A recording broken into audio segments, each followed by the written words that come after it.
ফৌজদারি কার্যবিধির ১৪৫ ধারায় কখন মামলা করা হয়? আপনার জমির উপর কেউ যদি জবরদখলের চেষ্টা করে কিংবা দখল থেকে আপনাকে উচ্ছেদ করার হুমকি দিল, এমনকি দখলে নেওয়ার মতো পরিস্থিতির সৃষ্টি হলো, তাহলে সেক্ষেত্রে আপনি নির্বাহী ম্যাজিস্ট্রেট আদালতে ১৪৫ ধারায় মামলা দায়ের করতে পারেন। এই ধারার আয়ত্তে আদালত উভয় পক্ষের মধ্যে শান্তি বিনষ্ট হওয়ার আশঙ্কা থাকলে দ্রুত পদক্ষেপ নিতে পারেন।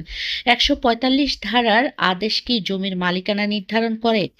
না, এই মামলা জমির মালিকানা নির্ধারণ করে না। এটি শুধু জমির সাময়িক দখল বজায় রাখতে এবং শান্তি শৃঙ্খলা রক্ষার জন্য ব্যবহৃত হয়। আদালত এখানে সাময়িক নিষেধাজ্ঞা দেন যাতে করে বিরোধ পক্ষ জমিতে কোনো প্রকার বিশৃঙ্খলতা সৃষ্টি করতে না পারে।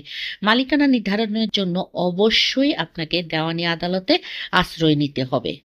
ফৌজদারি কার্যবিধির ১৪৫ ধারায় কখন মামলা করা হয়?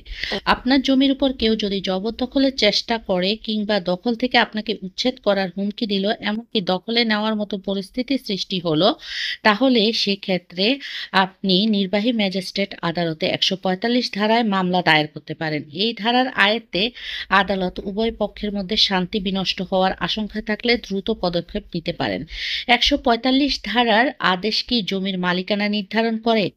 না, এই মামলা জমির মালিকানা নির্ধারণ করে না। এটি শুধু জমির সাময়িক দখল বজায় রাখতে এবং শান্তি শৃঙ্খলা রক্ষার জন্য ব্যবহৃত হয়। আদালত এখানে সাময়িক নিষেধাজ্ঞা দেন যাতে করে বিরোধ পক্ষ জমিতে কোনো প্রকার বিশৃঙ্খলতা সৃষ্টি করতে না পারে।